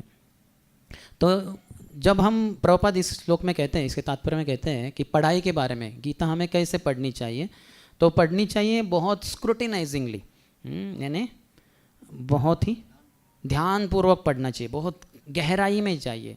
बार बार जितना पढ़ेंगे उतना आप गहराई में जा सकते हैं। और उसके श्लोक भी कंठस्थ हो जाने चाहिए फिर, क्योंकि जितना बार बार पढ़ेंगे तो कंठस्थ भी हो जाएंगे अपने आप। और फिर हमें करना चाहिए कि इसको एज इट इज़ पढ़ना चाहिए। इसलिए ये भगवद्गीता पढ़ना बहुत महत्वपूर्ण है। अन्य हमने बहुत सारी गीता पढ़ी होगी, लेकिन उतना लाभ नहीं होता जितना कि ये प्रभुपाद की जो गुरु परंपरा में आ रही है। 4 परंपरा है, भगवान कृष्ण ज्ञान दिए महान भक्तों को, महान लीडर्स को, और उन्होंने अपने शिष्यों को, फिर उन्होंने अपने शिष्यों को, ऐसे करते करते जो नीचे आते हैं। तो हमारा ये जो है ब्रह्म माधव गौड़ीय संप्रदाय में हम आते हैं, क्योंकि प्रभुपाद अमेरिका गए और इंटरनेशनल, अंतर्राष्ट्रीय स्तर पे संगठन शुरू करनी थी, इसलिए एक अंग्रेजी नाम देना पड़ा, international society for Krishna consciousness, ISKCON. लेकिन मूलतः हम ब्रह्म माधव गौड़ीय संप्रदाय के हैं। तो ये संप्रदाय जो प्रामाणिक संप्रदाय है 4 में से एक। तो यहाँ अगर हम गीता पढ़े, या फिर रामानुजाचार्य की गीता है, प्रभुपाद को पूछा गया था, आपने जो गीता लिखी है क्या बड़े तीर मारे आपने, 60 से अधिक प्रतिशत तो लग रही है आपने तो जो रामानुजाचार्य की संस्कृत गीता है, संस्कृत कमेंट्री है, उसको बस अंग्रेजी में ट्रांसलेशन किया ऐसा लग रहा है। तो प्रभुपाद को एक तरीके से उनको नीचा दिखाया जा रहा था, क्या बड़ी बात है, वो ऐसा कॉपी किया है ना, कॉपी पेस्ट जैसे। तो प्रभुपाद का यही तो मेरी विशेषता है कि पूर्ववर्ती आचार्यों को ही मैंने दोहराया है। आपने दिमाग से, फर्टाइल ब्रेन से कुछ डाला नहीं उसमें, पूर्ववर्ती आचार्यों के अनुसार ही डाला है। बलदेव विद्याभूषण, विश्वनाथ चक्रवर्ती ठाकुर, भक्ति विनोद ठाकुर, इनके कमेंट्री बहुत अच्छे से प्रभुपाद ने वहाँ से जो उन्होंने लिखे होंगे बांग्ला में, संस्कृत में, हम सबके लिए इंग्लिश, मराठी जो भी भाषा में है वो दिए हैं। तो बहुत ही महत्वपूर्ण है कि हम एज इट इज़ पढ़ें। और किससे समझना है, कैसे सुनना है, जैसे अर्जुन ने सुना था। अर्जुन क्या कहते हैं 10वें अध्याय में, सर्वमेतं ऋतं मन्ये यन्मां वदसि केशवः नहि ते भगवन् व्यक्तिं विदुर्देवा न दानवः। सर्वम एतत् ऋतं मन्ये, जो भी आपने सब मुझे सुनाया, ऋतम मैं उसको सत्य के रूप में स्वीकार करता हूँ, जैसे कि तैसा। तो यन्मां वदसि केशव नहीं थे भगवान व्यक्तिम, हे भगवान आपको न तो विदुर देवा न मानवा, न तो देव न असुर मानव, आपको समझना काफ़ी मुश्किल है। तो आप जैसे समझा रहे हैं तो मैं उसको एज इट इज़ स्वीकार करता हूँ। इसलिए अर्जुन समझ पाए कृष्ण ही भगवान है, और पूरा शरणागत होकर उन्होंने जो कहा उसके अनुसार ही वो लड़ाई वगैरह की। तो ऐसे हमें गीता नहीं पढ़नी चाहिए। जैसे प्रभुपाद को शुरुआत के दिनों में यथारूप गीता नहीं थी प्रभुपाद के पास, वो नहीं कर पाए थे, तो इसलिए एक कोई व्यक्ति है भारत का जाना माना, तो उनकी गीता को रेफ़र करते थे। लेकिन उन्होंने कमेंट्री में क्या लिखा है, जब भगवान कहते हैं कि मुझे शरण आओ, बोले ये कृष्ण को शरण नहीं जाना है, कृष्ण के अंदर जो निर्विशेष निराकार ब्रह्मन है उसको शरण जाना है। तो कहाँ लिखा है भगवान ने ऐसे कि मेरे अंदर निर्विशेष निराकार ब्रह्मन को शरण आ जाओ?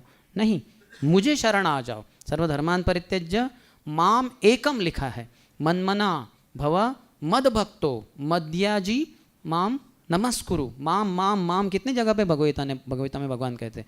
तो ये क्या उटपटांग जैसा कमेंट्री लिखा है, हाँ, कि मुझ कृष्ण को नहीं, कृष्ण के अंदर जो निर्विशेष निराकार ब्रह्मन है उसको शरण जाना है।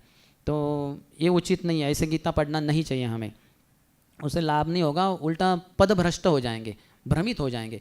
एक बार आर्य समाजी कुछ लोग आए थे प्रभुपाद से मिलने के लिए, और प्रभुपाद से बातें करने के बाद देखा ये स्वामी जी पूरे संसार में प्रचार कर रहे हैं, अभी भारत में भी आए हैं इनके शिष्य इत्यादि।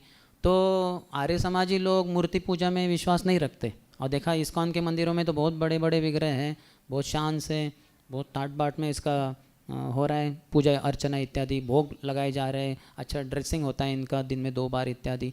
तो वो बोले कि स्वामी जी ये जो कृष्ण कहते हैं अष्टामी प्रयतात्मना वगैरह, ये जो क्या ये मूर्ति क्या सही में भगवान होते हैं, ऐसा उनका प्रश्न था, क्योंकि वो मूर्ति पूजा में विश्वास नहीं रखते।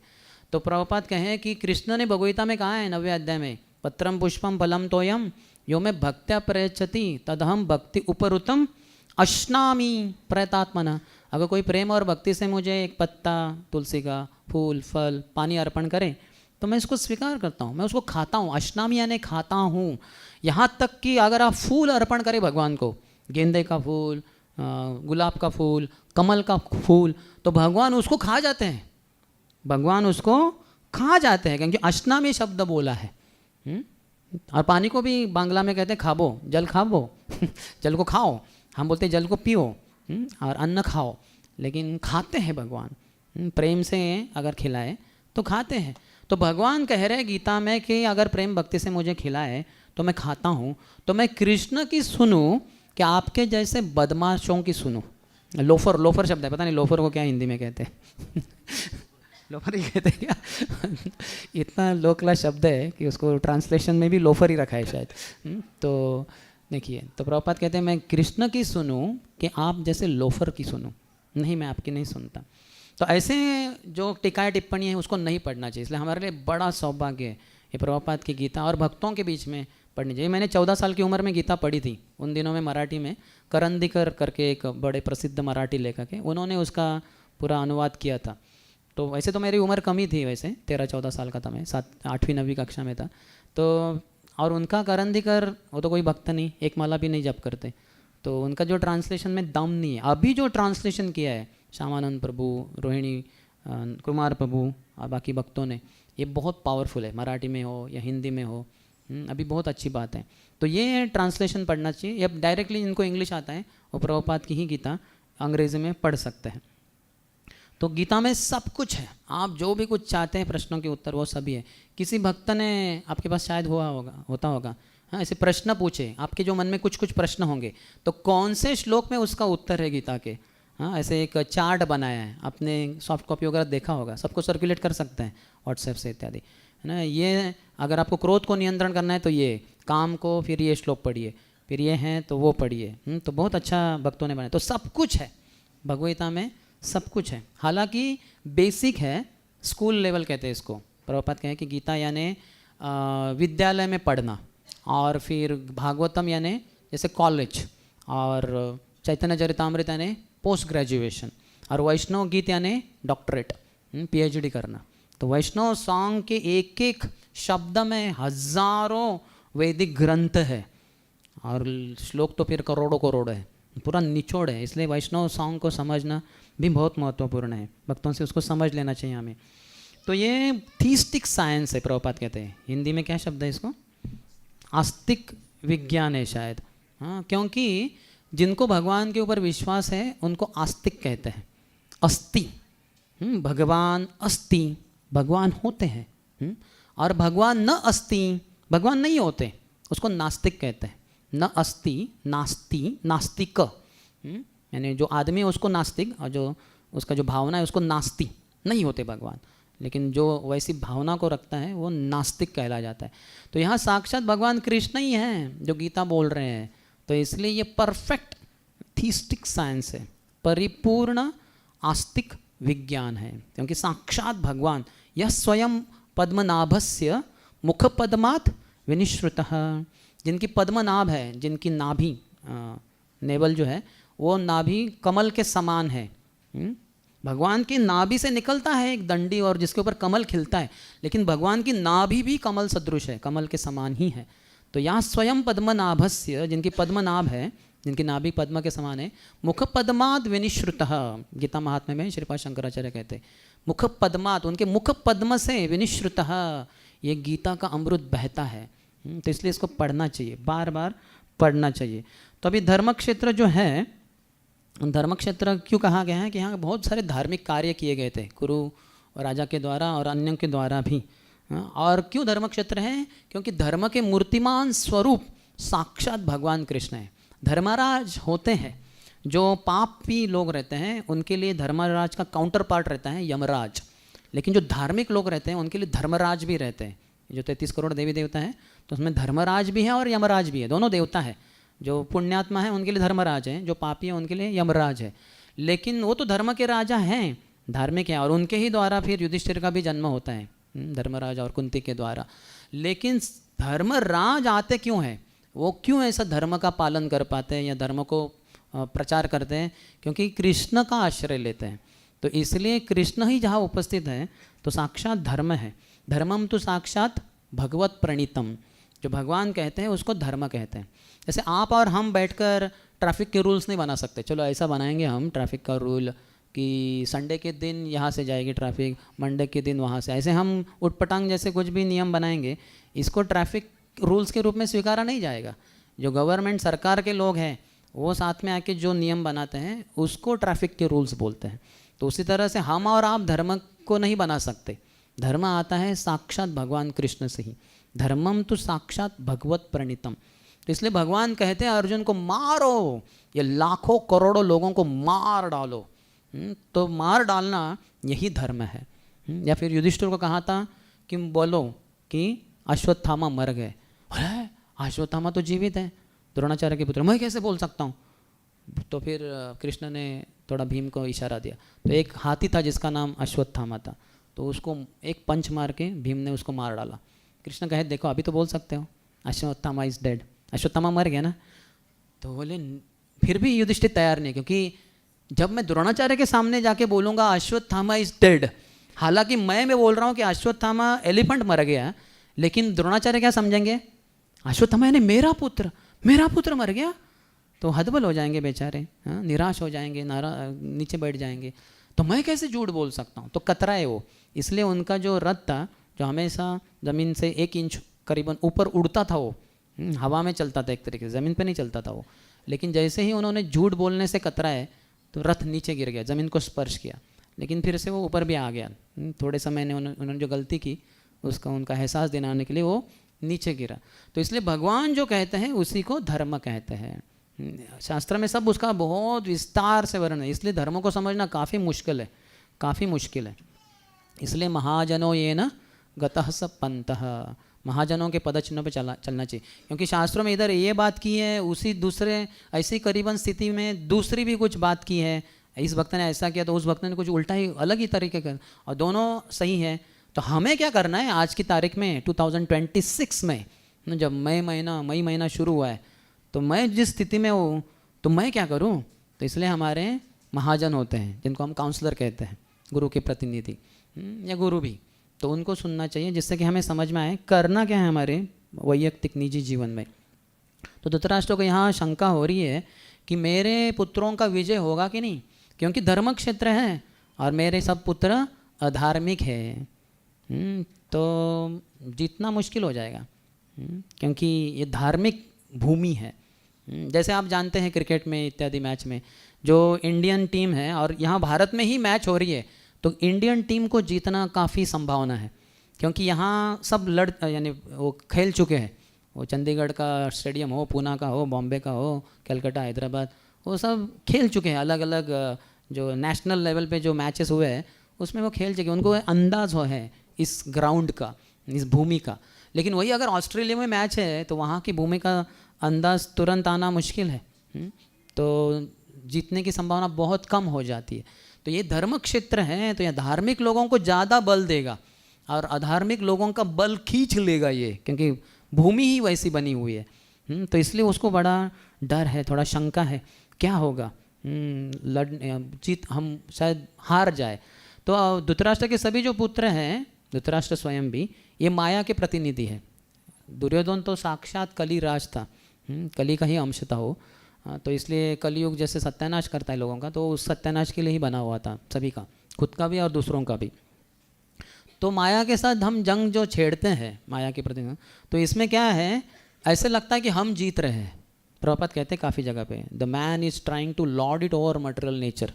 हम भौतिक बहिरंगा शक्ति के ऊपर अपना प्रभुत्व जताने का प्रयास कर रहे हैं कि कैसे सब है ना, हम जाएंगे समुंदर में, खान से तेल निकालेंगे, ऑयल निकालेंगे, या फिर पृथ्वी के गर्भ में जाके हम कोयला निकालेंगे, ये निकालेंगे। बहुत सारा ऐसा उग्र कर्म किया जाता है, और मानव चाहता है कि हम पृथ्वी के ऊपर, प्रकृति के ऊपर अपना प्रभुत्व, अपना स्वामित्व जताए।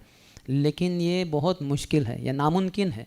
दैवी ऐसा गुणमयी मम माया दुरत्यया, मेरी माया को पार करना नामुमकिन है। जो आप भगवगीता में देखते हैं, भगवान कहते हैं कि 10वें अध्याय में कहते हैं, क्या है वो, तेषाम हम समुद्धरता मृत्यु संसार सागरात भवामी न चिरात पार्थ मैया वेशित चेतसाम। और उसका फोटो आपने देखा है कि वो भक्त समुद्र में डूब रहा है जैसे, और हाथ ऊपर करके भगवान को पुकारता है, तो भगवान गरुड़ जी के ऊपर आकर उसको हाथ देते हैं, उसको पकड़कर ऊपर ले लेते हैं और गोलोक लेके जाते हैं। वो पार नहीं कर पाता वो समुद्र को, ये समुद्र को पार करना प्राय नामुमकिन है। तो पार करने की ज़रूरत नहीं है, भगवान उसको ऊपर ही उठाकर लेके चले जाते हैं, उसके पार। तो जैसे समुद्र का पार दिखना बहुत मुश्किल होता है, इसलिए उसको अपार भी कहते हैं। हाइट के लिए अगाध कहते हैं, अनफैदमेबल, डेप्थ, जो उसका डेप्थ है अगाध कहते हैं उसको। बॉटम पहुंचना काफ़ी किलोमीटर नीचे रहता है, और जो इस तरफ से है ब्रेड्थ में, तो वो अपार कहते हैं, उसका पार दिखाई नहीं देता। इसलिए दुरंत, दुरंत एक्सप्रेस है ना, बहुत दूर अंत है जिसका, दुरंत एक्सप्रेस। तो जैसे अपार, तो बहुत मुश्किल है पार करके जाना, भगवान की सहायता से ही पार किया जा सकता है। माया के साथ हमारे ये जो गेम चल रहा है, इसमें ऐसा जैसे फुटबॉल मैच होता है, तो गोल बनाना होता है, तो 1-0, जैसे हम जीत गए प्रकृति के किस स्वामित्व जता ले, तो 1-0, फिर 2-0, फिर हम फिर से जीत गए लाइफ के गेम में, फिर 3-0, 4-0, और अहंकार बढ़ता जाएगा। और फिर अचानक माया ऐसी एक लात मारेगी, फिर जो 3-0 था वो 3-20 हो जाएगा। ऐसे माया चाल चलती है, तो कोई जीत ही नहीं सकता इसको। तो धृतराष्ट्र बड़ा डर गया है, बड़ा शंकित है, बड़ा संशय में है, क्या होगा, कुछ भी हो सकता है, शायद छोड़ ना दे मेरे पुत्र धर्म के प्रभाव में आकर, धर्म भूमि के प्रभाव में आके। वो नहीं चाहता था कि इनमें सामंजस्य हो। इतना नीच गिर गए थे धृतराष्ट्र। पहले बहुत अच्छे थे, 10 साल के थे जब पांडु के पुत्र युधिष्ठिर इत्यादि, जब पांडु की मृत्यु हुई थी तब वो वनवास में थे। तो वो आते हैं, माद्री तो समरण जाती है, सती जाती है उनके साथ, तो बाद में कुंती विधवा वो आती है। तो धृतराष्ट्र बहुत अच्छे प्रवृत्ति के थे, लेकिन जैसे ही पांडव आते हैं अंदर इधर हस्तिनापुर में, तो तुरंत दुर्योधन का एकदम द्वेष बाहर आ जाता है। अरे ये आ गए सब, ये राज्य न ले ले मेरा, मेरे पिता का राज्य जो मेरे पास आना चाहिए। तो बहुत जलता था वो, और शकुनी फिर आ गया उसको और भड़काने के लिए, और फिर बहुत समस्या होगी। धृतराष्ट्र जो अच्छे प्रवृत्ति का था, कुसंग में नीचे गिर गया, अपने बच्चों के बारे में सोचने लग गया। हालांकि पहले ऐसा नहीं सोचता था, वो पांडु के पुत्रों के ऊपर उतना ही प्रेम करता था जितना अपने पुत्रों के ऊपर, उल्टा ज़्यादा ही प्रेम करता था, क्योंकि वो तो बेचारे पिताहीन हो गए। तो अभी मैं ही उनका पिता हूँ, क्योंकि मैं उनका बड़ा चाचा हूँ। तो चाचा को कहते हैं ना बड़े बाबा वगैरह, बड़े पिता इत्यादि। तो वैसे तो अच्छा था वो, लेकिन कुसंग में, दुस्संग में बहुत ही नीचे गिर गया वो, पांडवों को मारने के लिए ये हो गया। तो संग बहुत मायने रखता है, ये भी हम सीख सकते हैं। कैसा संग है हमारा। You tell me who your friends are, I tell you what kind of person you are. अगर हम बोलेंगे कि मेरे 9 मित्र हैं, 9 के 9 चैन स्मोकर है, तो तुरंत बताया जा सकता है कि आप भी चैन स्मोकर है। नहीं नहीं नहीं नहीं नहीं, मैं चैन स्मोकर नहीं हूँ। नहीं, समय की दूरी है, आप चैन स्मोकर बनेंगे ही बनेंगे, क्योंकि आपका संग ही गलत है। जैसे वो कहते हैं ना रॉटन मैंगो, आज के मैंगो का सीज़न है, तो वो टोकरी में 10 मैंगो है और एक सड़ा हुआ है, तो बस समय की दूरी है, बस देरी है, और ये बाकी सब सड़ जाएंगे। तो इसलिए उसको निकालना होता है। जैसे ही दुर्योधन का जन्म हुआ था मैटरनिटी वार्ड से, प्रसूति गृह से, आवाज़ कैसे आई, हाँ ओ हाँ ओ हाँ ओ, अरे गधा गधा कहाँ से आ गया इधर। हाँ, सब बाहर चर्चा कर रहे हैं, अरे गधा यहाँ नहीं, अंदर से आवाज़ आ रही, अंदर गधा कैसे गया प्रसूति गृह में।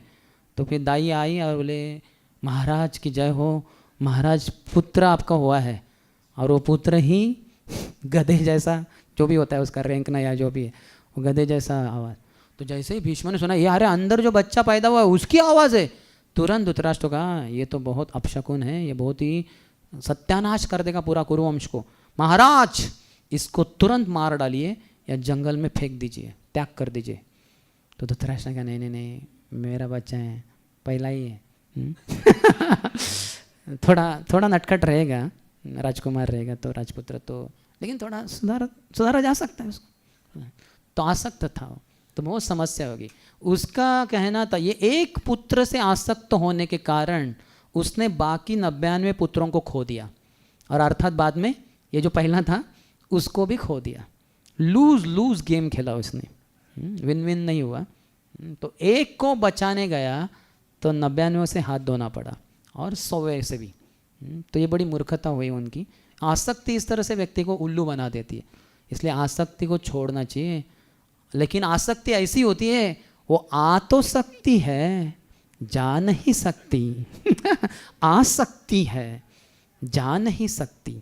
तो इसलिए हमें सावधान रहना चाहिए कि आसक्त न हो भौतिक संसार। तो कैसे जाना है चाहिए, आसक्ति कैसे जाएगी, जब हम भक्तों से आसक्त होंगे। सयेव साधुषु कृतो मोक्ष द्वारम अपावृतम प्रसंगम अजरम पाशम आत्मनो कवयो विदु। आसक्ति ऐसे नहीं जाती, जब साधु के प्रति लगाई जाती है तब हम पूरे जो आसक्ति है उसको भूल जाएंगे, या जो भी कुछ गलत आसक्ति होगी वो अच्छी आसक्ति बन जाएगी, उसको हम भगवान की सेवा में लगा देंगे। कार से आसक्त है तो वो कार को भगवान की सेवा में लगाएं। घर से आसक्त थे, अभी साधु से आसक्त हो गए तो अपने घर में सत्संग कार्यक्रम शुरू कर देंगे, हफ्ते में 1 बार या 2-3 बार साधुओं को बुलाएंगे, कीर्तन करेंगे, रोज़ मंगल आरती करेंगे, डीटी वर्शिप करेंगे। तो जो भी आसक्ति थी हमारी, गलत प्रवृत्ति, गलत तरीके से, वो सब शुद्ध बन जाएंगी जब हम भक्तों से आसक्त होंगे, साधुओं से आसक्त होंगे। तो धृतराष्ट्र बहुत शंकित है, बहुत संशय है उसको कि क्या होगा। तो ये धार्मिक लोगों को शायद ज़्यादा लाभ ना हो इधर, और पांडु के पुत्र है तो एक स्थान का भी एक महत्व रहता है। प्रभुपाद कहते हैं जैसे ब्रॉदेल्स होते हैं, लिकर हाउसेस, शराब की दुकानें वगैरह, आप तो गए नहीं होंगे लेकिन कभी कभी आपने उसके पट खुले हुए देंगे, वो पर्दा खुला रहता है ना, अंदर देखेंगे काफ़ी अंधकार रहता है कि नहीं, देखा है कि नहीं आपने? अंदर जाके नहीं, बाहर से सड़क से देखते हैं ना, तो काफ़ी अज्ञान में रहता है या इग्नोरेंस में, तमोगुण में रहता है वो। वही जो शहर होते हैं वो रजोगुण में रहते हैं। कितने लोग सो कॉल्ड एक्टिव, क्रियाशील रहते हैं, पैसे के पीछे पागल है। हाँ, अपने घर को वगैरह छोड़ के आते हैं बम्बई में, पूना में पैसे कमाने के लिए, ज़्यादा कमाएंगे इत्यादि। तो जो शहर होते हैं वो रजोगुण में होते हैं, और गांव या जो जंगल है, फॉरेस्ट वन, ये सत्वगुण में रहते हैं। तो अगर आप जंगल में जाएंगे तो काफ़ी सीरीन महसूस करेंगे आप। यहाँ एडवर्टाइज होते हैं ना घरों के, एक्सपीरियंस द सीरेनिटी, और देखेंगे वो पति पत्नी बच्चा है और पीछे ऐसे एकदम हरियाली है, जैसे जंगल जैसा है वो। तो बिल्डिंग तो दिखाई नहीं उन्होंने, लेकिन वो बिल्डिंग उधर ही किधर तो होगा वो शायद। एक्सपीरियंस द सीरेनिटी वगैरह वगैरह। तो जंगल काफ़ी सत्वगुण में रहता है, और वो ही मंदिर वो किस में रहता है? शुद्ध सत्वगुण में रहता है। तो हर स्थान का एक पावर रहता है, गंदा या अच्छा। तो इसलिए हमें मंदिर या सत्संग जो सेंटर है इधर बारंबार आना चाहिए, जिससे कि हमारी भक्ति की शक्ति का अधिक वृद्धि हो। संजय बताया जा रहा है ये है हस्तिनापुर में, धृतराष्ट्र के साथ बैठे हैं, लेकिन वो वहाँ क्या हुआ जो धृतराष्ट्र पूछ रहे हैं, इसका उत्तर देंगे आगे, पूरा वर्णन करेंगे। ऐसा भी सुनाई दिया है कि 10 दिन तो ये भी लड़े थे संजय। तो 10 दिन के बाद जब भीष्म नीचे गिर गए, यानी बाणों की शैया पे, तब उस दिन शाम को संजय हस्तिनापुर आते हैं और बैठते हैं, महाराज से मिलते हैं, धृतराष्ट्र से। तब धृतराष्ट्र पूछते हैं उनको, बताओ जब मेरे पुत्र और पांडु के पुत्र एक साथ सम्मिलित हुए कुरुक्षेत्र की युद्ध भूमि पे, तो उन्होंने क्या किया, यानी 10 दिन पहले क्या हुआ था, उसकी एक प्रकार से चर्चा की। ये भूतकाल में ये श्लोक है, किम अकुर्वत संजय, उन्होंने क्या किया, वो क्या कर रहे हैं, ऐसा प्रश्न नहीं है, वो प्रेजेंट टेंस में नहीं है। उन्होंने क्या किया, हो चुकी है वो गतकाल, भूतकाल की बात है। तो कुछ वक्त कहते हैं कि 10 दिन पहले की बात है जो संजय बताने जा रहे, विशेषता ये। बाद में युद्ध का जो प्रसंग का वर्णन करेंगे वो तो डायरेक्ट रिले है वो, लेकिन ये जो बताया जा रहा है गीता तो पहले ही दिन बताई गई थी, युद्ध की शुरुआत के पहले ही। तो उनको दूरदर्शन प्राप्त है, व्यासदेव अपने गुरु महाराज की कृपा से संजय बता पा रहे। दूरदर्शन, हमारा जो टीवी होता है ना, उसको होता है ना दूरदर्शन, दूर का दर्शन। तो बाइनोक्यूलर होता है दूरबीन, तो उससे हम बहुत दूर की चीज़ ऐसे जैसे पास से दिखाई देती है, लेकिन जो 50 किलोमीटर पे है, 60 किलोमीटर, 70, 80, 100 किलोमीटर दूरी पे, उसको क्या दूरबीन से देखेंगे, कुछ नहीं दिखाई देगा। लेकिन यही आँखों से, उनकी जो सामान्य आँखें थी मानव की, वो दिव्य दृष्टि प्राप्त हो गई उनको, दूर का दर्शन वो कर पा रहे हैं। तो धृतराष्ट्र ये बहुत ही नीच प्रवृत्ति के बन गए हैं। बचपन से तो अंधे थे, लेकिन अभी कुसंगम में, शकुनी और दुर्योधन के संग में, वो आध्यात्मिक रूप से भी अंधे बन गए। उनको पता था कि पांडु का राज्य था, और अभी पांडु के पुत्र उनको होना चाहिए। जो राजा होता है उसका बड़े बेटे को भी मिलता है, ऐसे नहीं कि दूसरे तीसरे बेटे को। हम देखते हैं राम, लक्ष्मण, भरत, शत्रुघ्न, तो राम को राज्य होगा, क्यों? क्योंकि वो सबसे बड़े हैं, और पांडवों में युधिष्ठिर सबसे बड़े हैं, तो उनको राज्य मिलेगा। हालांकि पूरे जो कुरुक्षेत्र का युद्ध हुआ, उसके हीरो असलियत में देखा जाए तो Arjun number 1 and number 2 Bhim है।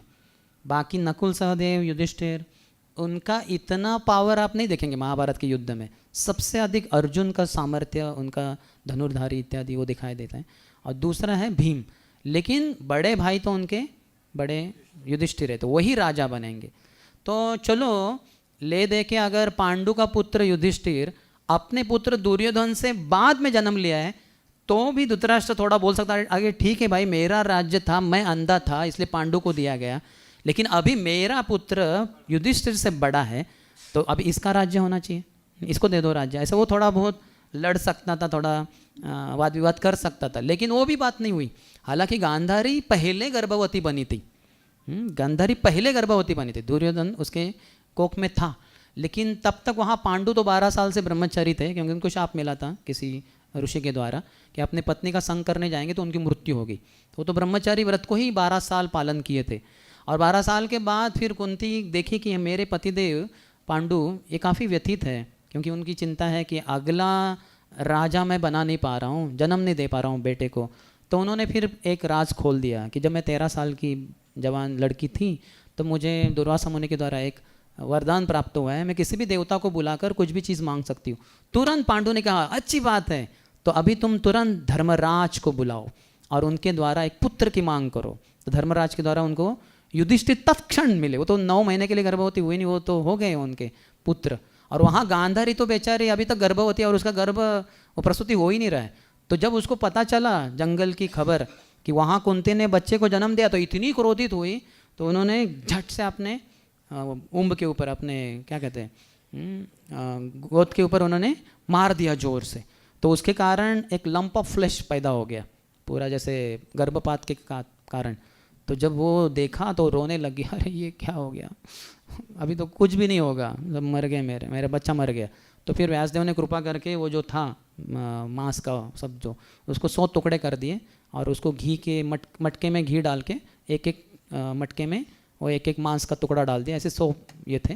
फिर उसके बाद 2 साल के बाद दुर्योधन का जन्म हुआ। वो मटके में जो घी था, घी में जो मांस का टुकड़ा था, उसके द्वारा दुर्योधन का जन्म हो गया व्यासदेव की कृपा से गांधारी को। तो दुर्योधन बड़ा था नहीं, युधिष्ठिर बड़ा था, तो उनका ही राज्य होना चाहिए। और इसके बाद भी वो इंद्रप्रस्थ में था, उधर से भी उन्होंने वनवास में भेज दिया। ऐसे बड़े जालिम तरीके से धृतराष्ट्र बड़ा ही दुष्ट प्रवृत्ति का बन गया। ये सब दुस्संग के, कुसंग के परिणाम है। तो इसलिए हमें बहुत सावध रहना चाहिए। दुस्संग में हम बुद्धू बनते हैं, जैसे ये बन गया ना। वो भीष्म देव जो सत्संग दे रहे थे कि अपने इस पुत्र को मार डालो, ये जंगल में त्याग दो, वो मार डालता था, त्याग देता था, तो 99 बच्चों के साथ रह सकता था छोटे मोटे राज्य में, लेकिन खो दिए 99 बच्चों को, और ये बड़े बच्चे को भी खो दिया उन्होंने, राज्य को भी खो दिया। तो ये सब ज़रूरी नहीं है, ऐसा नहीं करना चाहिए। तो सत्संग में हमें बुद्धि प्राप्त होती है और हम अच्छे से बर्ताव करते हैं। और यहाँ एक एनालॉजी, एक उपमा दी गई है कि कैसे ये जो कुरुक्षेत्र का युद्ध भूमि है एक खेत के समान है, जहाँ धान उगाया जा रहा है, और धान को उगाया जाएगा। वो धान कौन है? ये युधिष्ठिर, भीम, अर्जुन, नकुल, सहदेव, इनकी वृद्धि होगी। लेकिन उसी धान के खेत में क्या होता है? खरपतवार आ जाता है, घास फूस उग जाता है। हाँ, तो ये सब तो जो धान है उसके लिए जो पानी है उसको खींच लेते हैं और धान की वृद्धि नहीं हो पाती, इसलिए उसको उखाड़ देना होता है। जो किसान होता है उसको उखाड़ देता है। तो यहाँ किसान कौन है? भगवान कृष्ण ही है साक्षात। तो वो देखेंगे कि इस कुरुक्षेत्र युद्ध भूमि जो धान के खेत के समान है, वहाँ युधिष्ठिर, भीम, अर्जुन, नकुल, सहदेव रूपी धान की वृद्धि हो, और ये जो खरपतवार है दुर्योधन, दुशासन और उनके 100 जो भी है और बाकी सब दुष्ट प्रवृत्ति के लोग, वो सबको उखाड़ दिया जाए। तो कृष्ण साक्षात इसको देखने वाले जो कहते हैं ना सत्यमेव जयते, तो असलियत में परम सत्यमेव जयते। तो भगवान कृष्ण जिनके पक्ष में है उनकी ही जय होगी। जयस्तु पांडुपुत्राणाम ऐशाम पक्षे जनार्दन, पांडुपुत्रों का ही विजय होगा क्योंकि उनके पक्ष में जनार्दन है। जनार्दन शब्द के 2 अर्थ होते हैं, जन अर्दन, जन अर्दन। तो जन अर्दन अच्छे लोगों का भगवान सुरक्षा करते हैं, जन अर्दन। और दूसरा अर्थ है जो बुरे लोग हैं उनको मार डालते हैं। देखिए एक ही शब्द के बिल्कुल 2 विपरीत अर्थ है। भगवान कहते हैं ना क्या वो, परित्राणाय साधूनाम विनाशाय च दुष्कृताम। जो साधु हैं उनके मैं रक्षा करता हूँ और जो दुष्कृति हैं उनको मैं मार डालता हूँ। तो इस तरह से हम देख सकते हैं अगर हम धर्म की तरफ हैं तो हमारी विजय होगी, हम बहुत समृद्धिशाली बनेंगे। लेकिन अधर्म के साइड में चले जाएंगे उस पक्ष में तो हमारी पराजय हो जाएगी। तो हमें हमेशा भक्तों के संग में रहना चाहिए, गुरु, साधु, शास्त्र, इनके अंतर्गत रहना चाहिए, जिससे कि हमारी हमेशा विजयी हो। माया के साथ जो जंग छेड़ी है इसमें भी हमारी विजय होगी, जो प्रायः नामुमकिन है, अन्यथा नामुमकिन है। लेकिन अगर गुरु है हमारे जीवन में, भगवान है और भक्त है, तो हमारी विजय सुनिश्चित है। जैसे रामचंद्रपुरी थे, ये शिल माधवेंद्रपुरी के एक शिष्य रहे, लेकिन पता नहीं किस दुस्संग के कारण उनकी मति जैसे भ्रमित हो गई और वो परम सत्य को भगवान के रूप में देखने के बजाय वो सोच रहे थे कि निर्विशेष निराकार ब्रह्मन है परम सत्य। और अपने गुरुदेव को उन्होंने आदेश दिया कि क्या गुरु महाराज श्रीपाद माधवेंद्रपुरी, आप क्या मथुरा नाथ कह रहे, कृष्ण के ऊपर ध्यान लगा रहे, अरे परम सत्य तो निर्विशेष निराकार ब्रह्मन है, उसके ऊपर ध्यान लगाइए, बहुत लाभ होगा। तो बहुत क्रोधित हो गए माधवेंद्रपुरी, अरे चल हट, मेरे नज़र से दूर चला जा, तेरे जैसे दुष्ट का देखते हुए मेरी मृत्यु हो जाए तो पता नहीं अधोगति हो जाएगी, नरक चला जाऊंगा, तो चला जा मेरे आँखों के सामने से।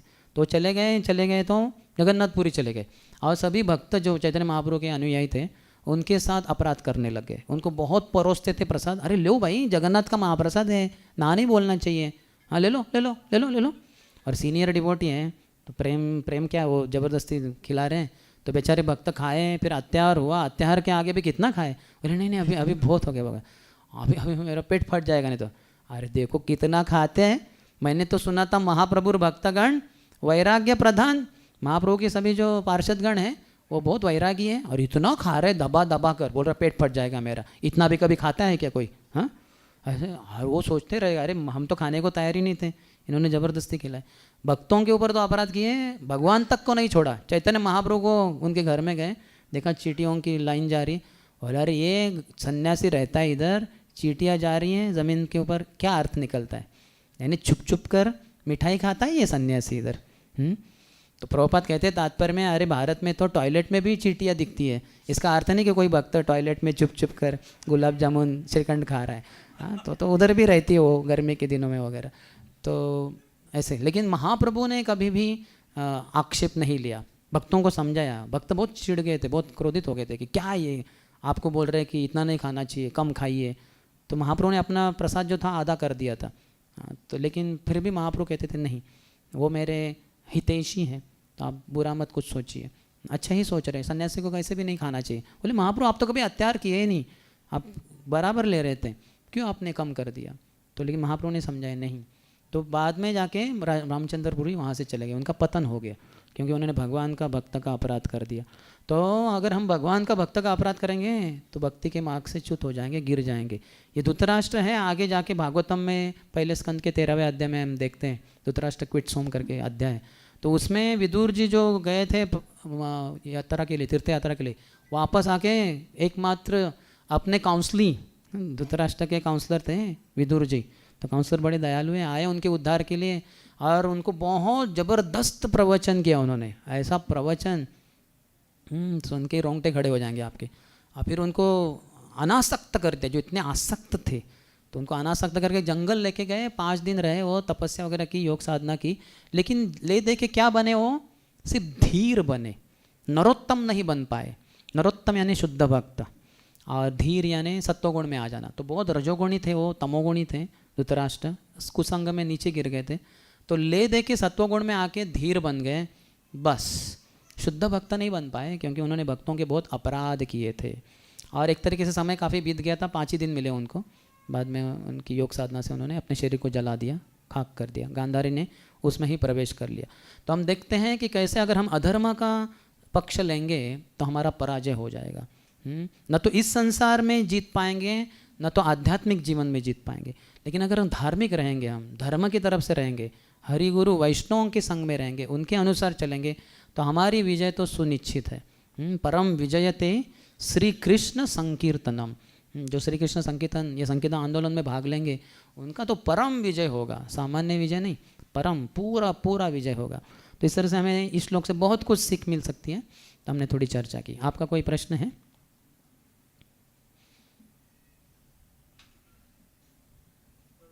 यस, कहाँ है आप? हाँ पीछे पूछिए।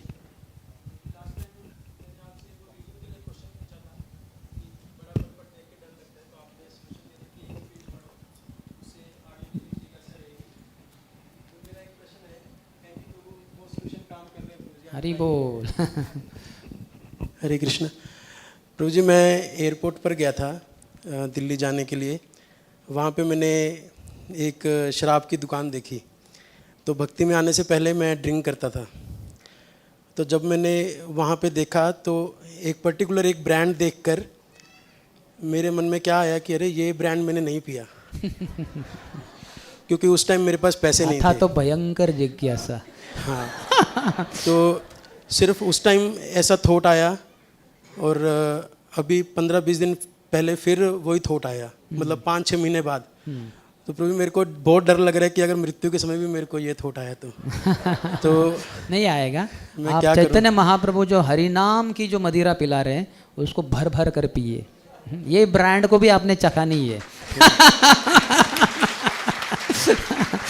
अगर आप इस भ्रम में है कि आपने पिया है तो मैं बताता हूँ नहीं पिया है।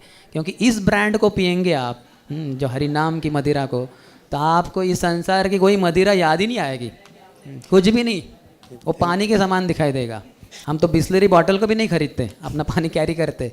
तो ये मदिरा की बॉटल को तो आप पानी के समान देखकर कभी खरीदने का विचार भी नहीं आएगा मन में। आप चिंता मत कीजिए, हरि भक्ति जारी रखिए और ये हरि नाम की मदिरा को पिए। जब जगाई मदाई के पहले दिन एनकाउंटर हुआ था नित्यानंद प्रभु का और हरिदास ठाकुर का, और वो दौड़े थे उनके पीछे मारने के लिए, मारा तो नहीं लेकिन दौड़े थे। तो शाम को रिपोर्टिंग करना था तो रिपोर्टिंग कर रहे थे कि ऐसा हुआ, आज हम एक बड़े गुंडे जैसे मिले जगाई मदाई। तो महाप्रभु जैसे अज्ञान जैसे, तो ये कौन है जगाई मदाई? अरे आपको पता नहीं, गंगादास पंडित शिवास ठाकुर कहते हैं, अरे ये तो बड़े ब्राह्मण परिवार में जन्म हुआ इनका, जगन्नाथ और माधव करके। हाँ तो लेकिन ये गुंडे बन गए असत संग में, अभी जगाई मदाई के नाम से बहुत प्रसिद्ध हैं, क्या पाप नहीं करते इत्यादि इत्यादि, और फिर हरिदास ठाकुर बोलने शुरू हो जाते, अरे ये नित्यानंद प्रभु पागल है, हाँ पता नहीं क्या करते हैं, जाते हैं किसी घर में, एक जवान लड़की को बोलते हैं तुम मुझसे विवाह करोगी क्या, और वो एकदम डर जाती है, अंदर चली जाती है, पिता से शिकायत करती है, वहाँ से भाग जाते हैं, पिता आते, कौन तुम मेरे बेटी से विवाह करना चाहते हो, तेरी ये हिम्मत? नहीं मैं वो जो थे मेरे साथ, कौन तुम ही तो है वो इधर, है ना। हरिदास ठाकुर को पकड़ा जाते थे वो, नहीं मेरे वो एक संगी है करके वगैरह वगैरह। कहाँ है, दिख तो नहीं रहा, आप ही दिख रहे हो इधर, आपने मेरी बेटी को ऐसे पूछा क्या? और फिर वो जाते हैं गंगा में, जो मगरमच्छ रहती है उनके ऊपर बैठ जाते हैं और उनके ऊपर सवारी करते हैं। हाँ ऐसे वो पागलपन जैसे व्यवहार करते हैं। आज तो इतना पागलपन, ये तो बड़े शराबी, बड़े नीच लफंगे नीचे दर्ज वाले, और हमें बताया गया था लोगों के द्वारा, नवद्वीप वासियों के द्वारा कि मत जाओ, ये बहुत ही दुष्ट है, मारेंगे आपको, जान से भी मार डालेंगे। तो फिर भी ये चले गए और वो जान बची, लाखों पाए, कैसे तो बच गए। तो ऐसे बता रहे हैं। तो अद्वैत आचार्य कहते हैं, अरे हरिदास, हाँ इसमें आप ही का तो दोष है, अरे 2 शराबियों से अगर तीसरा शराबी जाके मिल जाए तो और क्या अपेक्षा की जा सकती है, वहाँ तो पिएंगे ही वो जोर से और अधिक अधिक। तो नित्यानंद प्रभु को सबसे बड़ा शराबी बताया है अद्वैत आचार्य के द्वारा। तो ये नित्यानंद प्रभु के चरणों का एक धूलिकण भी आपको मिल गया तो आप इससे बड़े शराबी बनेंगे कि बस हरि नाम की मदिरा को पीते ही जाएंगे। हाँ, या ऐसी चढ़ेगी आपके ऊपर कि बस पूरे संसार को भी भूल जाएंगे, सभी भौतिक कामनाएं आपकी हृदय से चली जाएंगी। आर कबे निताई छांदेर करुणा होई बे, संसार वासना मोरा कबे तुच्छ बे। शराब क्या, और भी जो भी कुछ होगा, मांस के प्रति आकर्षण, स्त्री के प्रति आकर्षण, पैसे के प्रति आकर्षण, जो भी कुछ गलत है, अनर्थ है, वो सब भूल जाएंगे आप। सपने भी नहीं आएगी आपका शराब का ये ब्रांड वो ब्रांड, कुछ नहीं आएगा, सिर्फ कृष्ण ही आएंगे, राधा कृष्ण आएंगे। तो भक्ति कीजिए आप, ठीक। हरे कृष्ण। हाँ ठीक है, यहीं पे अंत करना होगा। ग्रंथराज श्रीमद् भगवद गीता की, शिल प्रभुपाद की, समवेत गौर भक्त वृंद की, निताय गौर प्रेमानंदे। तो आइए हम हिज ग्रेस सुंदर श्याम प्रभु जी का एक बार जोर उच्चारण करके हरे कृष्ण मंत्र करके धन्यवाद करेंगे। हरे कृष्णा कृष्णा कृष्णा हरे हरे, हरे राम राम राम हरे हरे। जैसे अभी कर्टन हटेंगे तो हम देखेंगे कि आपने देखा होगा कि टुडेज डेकोरेशन इज मयूर मनोहर वेश, आपने देखा है। तो एक बार हम 3 टाइम्स हरि बोल करके जो भी डेकोरेशन टीम है उनको थैंक यू बोलेंगे। हरि बोल हरि बोल हरि बोल। और आज की जो चंदन सेवा के स्पॉन्सर है तृप्त सिंह माता जी, हम माता जी का भी 3 टाइम्स हरि बोल करके थैंक यू बोलेंगे। हरि बोल हरि बोल हरि बोल। Okay, summer camp for the kids. यहाँ पर अगर प्रभु जी है, माता जी है, आपके अगर बच्चे हैं 5 साल से 15 साल के बीच में, if you want to engage them, empower them, transform them, so please enrol for this summer camp. बहुत ही इंटरेक्टिव है, बहुत ही लाइव है, बहुत ही वैल्यू ड्रिवन है। तो आप मुझसे संपर्क कर सकते हैं और नीचे रिसेप्शन पर भी आप संपर्क कर सकते हैं अगर आपके बच्चों को एनरोल करना है। This is very good opportunity. Thank you very much. First time मंदिर कौन आए आज? Can I see the hands please. आज मंदिर पहली बार कौन आए हैं? Okay, there is a small gift for you. आपके लिए मेरे पास एक गिफ्ट है। यस माता जी, आपको मिलेगा gift. Yes, thank you. So please contact me after the announcements. Hare Krishna. ये मेरे पास महाप्रसाद है, श्री राधा वृंदावन चंद्र की जय। कौन जिम्मेदारी लेगा सबको बांटने की? कोई गृहस्थ आएंगे तो अच्छे हैं। हाँ, आप ही ठीक है, सबको दीजिए। महाप्रसादे गोविंदे नाम ब्राह्मणी वैष्णवे स्वल्प पुण्य व्रतं राजन् विश्वासो नैव जायते शरीर विद्या जाल जोड़ेन्द्रिय ताहिका जीवे फैले विषय सागरे तार मध्य जीवा अति लोभ